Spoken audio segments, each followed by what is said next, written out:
Welcome back to Microsoft Access 2010. In this session, I'm going to talk a little bit about database queries. We're going to start with simple queries using the query wizard on particular tables. Then we're going to focus a little bit more into the design view and creating complex queries from multiple tables. Then we are going to sort the data using a query by certain fields within the query selection.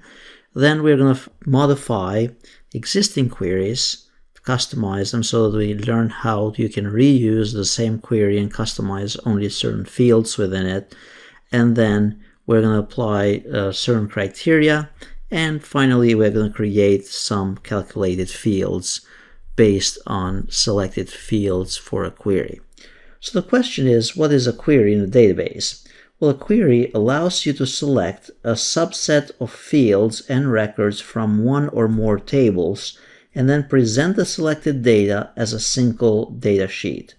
So think of it this way. If we have multiple tables here, notice we have the customers table, and that has a bunch of fields here. The fields are those in the top, the columns basically. And then we have another table, for example, contracts. That has additional fields of its own. Now, what we may want at certain times is that we don't care for what company this record belongs to. We might be interested in only having the first name, the last name, and let's say the email address of that, just this data from this table. Then on the contracts table, we might be interested in knowing the amount, the date that they signed up for, and then also the type of contract or what the contract was about. So that's basically what a query is. It's selecting only specific fields that you are interested in from one table or multiple tables. Whenever you go to Wikipedia or whenever you go to Google or a library system and you search for something, you're actually running a query on the database. You're searching for specific fields, especially when you're running an advanced search, you're searching for specific fields within that database. First, we're going to learn how to create a simple query. So let's say we want to go under the customers table, and to create a new query, we go under create here, and then we click on query wizard.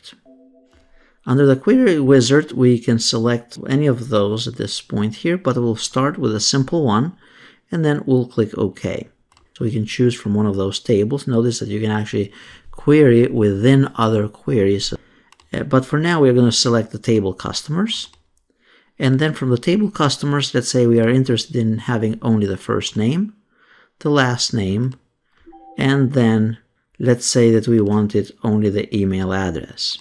By the way, if you use the double arrows here, it will add all those fields on the left to the right-hand side. And if we don't want one of those fields that we added to the right, we can choose to send it back by using the back arrow. And now we'll click on Next, and then we'll give it a name. And then click on Finish. Notice we have only the data that we requested. At this point, we can go ahead and close this query, save it, because that had to do with the design of it. And I'm going to close all these other tables as well. Now we have here customer query by first and last name. If we add a new customer here, somehow in the very end here, we're going to add a new customer. That's customer name. And then we add more data here if we wanted to. Now notice I didn't have to save this. I can close this. That data is already saved automatically. Now if I go and rerun this query, and this is the concept here, is that the data is entered into the tables, and the query, all that the query is doing is just asking for specific fields within that table.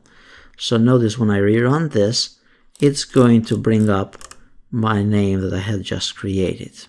Now you'd say, why is this showing up as just first name under Caselli? If we go back to the table here, and this is where you'd correct the data, notice if I scroll all the way to the bottom, I put my first name under company, so we don't want that there, and we want it under first name and the last name. Once we close it, rerun the query again, notice that it'll show up correctly.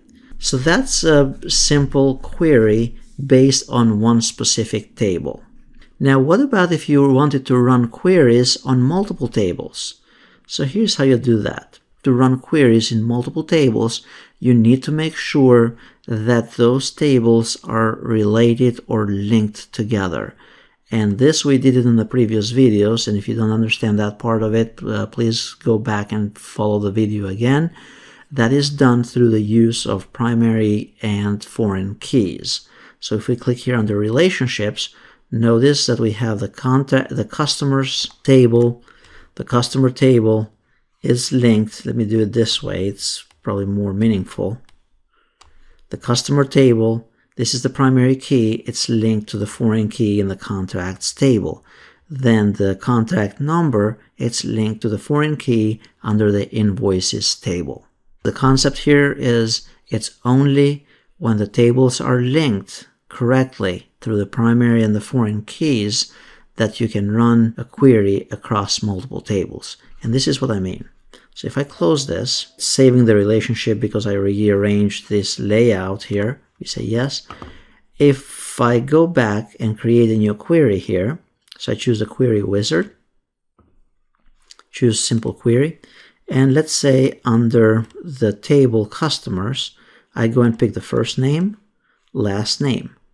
That's the only two pieces of data that I want from the customers table. Now, if I go under the table contracts, I can go and get the contract amount, the date, and the type. And then I go ahead and click on next, give it a name here, and then click on finish. Notice at this point, as soon as I hit enter, I clicked on the query here. It picked the first name, last name, and pretty much the fields that I had requested. If I go ahead and close this, go back here and double click on it, notice that's the right one here, and I have the data that I want. So that's how you run a query using the query wizard. If I wanted to modify this query that I have created already, what you can do is, and we'll learn this in the next video here, you can go under the View tab and then choose Design View. And that's where you can modify further things as far as the query if you don't want the field. And I'll cover this in the next video, using the design view for queries.